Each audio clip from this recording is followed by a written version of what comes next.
Hello chess lovers, I have a very interesting game for you played by Garry Kasparov and David Navara. The game was played at St. Louis Rapid and Blitz 2017.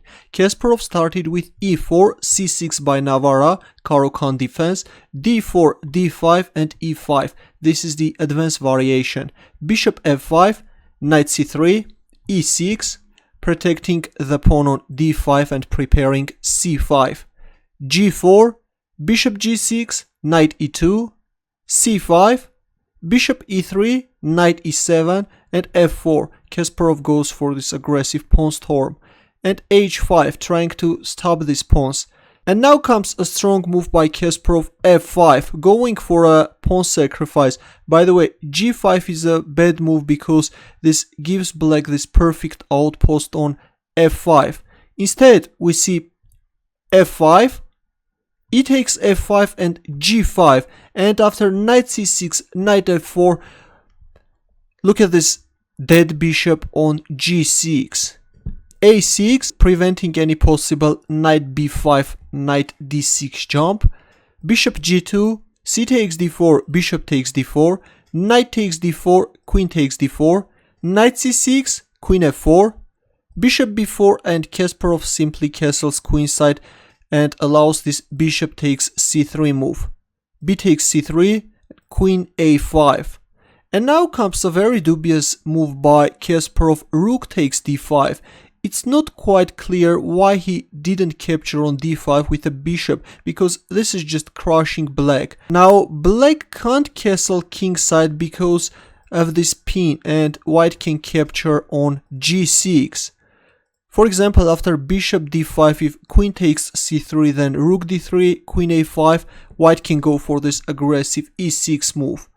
If black castles queenside, then e takes f7, and now look at this pawn on f7, and also it turns out that this knight is pinned. Black can't move his knight. For example, if knight e5, then white can go for this bishop sacrifice on b7, and this is totally crushing. Queen g2 check, rook d5, knight takes d5, and black is also losing his queen, and this is winning for white. Let's go back, but instead after queen a5 we see rook takes d5, queen takes c3, and Kasparov plays queen c5, offering an exchange of queens. Queen takes c5, rook takes c5, black castles, bishop takes c6, b takes c6, rook d1, Kasparov is not hurrying to grab black pawns.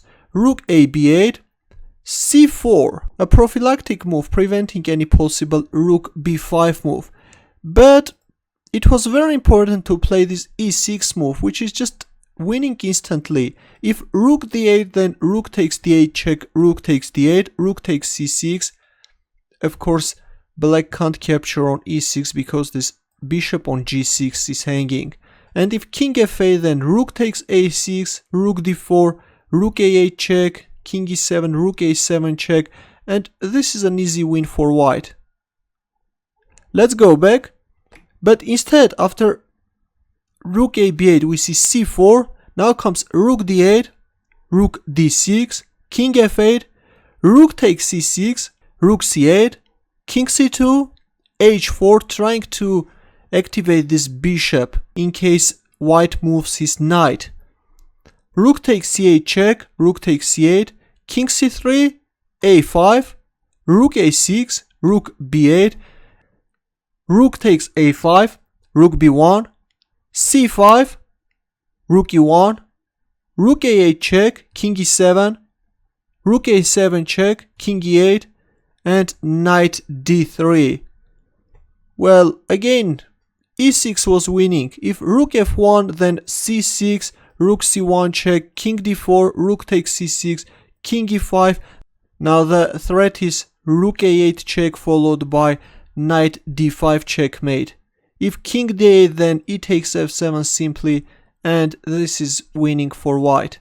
Let's go back. After king e8 we see knight d3, rook e3, king d2, rook h3, c6, rook takes h2, and a bad move, king e3. It was very important to play king c3 and control this c2 square. If king d8, then e6, f takes e6, knight f4, h3, knight takes e6 check, king e8, c7, and there is no way to stop this pawn and white is winning.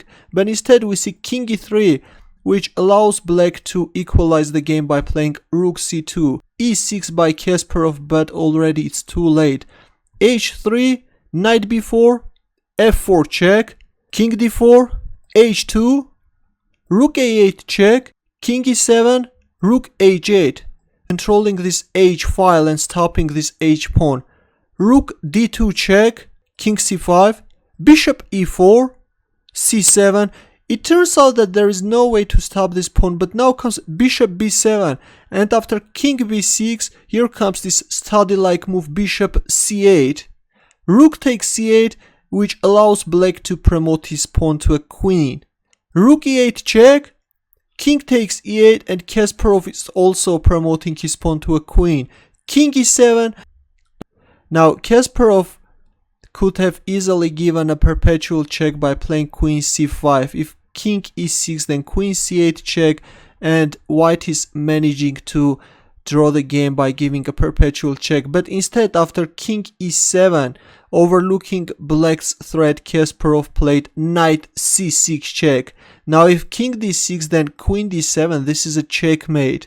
But after knight c6 check, Navara found a brilliant winning move. Can you find his next move? Ready? He just captured on c6. Kasparov recaptured. Well, if king takes c6, then rook c2 check, winning the queen. But it turns out that after queen takes c6, Navara has this shocking rook d6 move, and believe it or not, but Kasparov resigned. If queen takes d6 check, then king takes d6, and there is no way to stop this f pawn, and black is simply winning. What a dramatic turnaround in this amazing game. During all the game, Kasparov had a winning position, but in the end, under a terrible time pressure, Navara found this winning move. Your comments and questions please, and thanks for watching.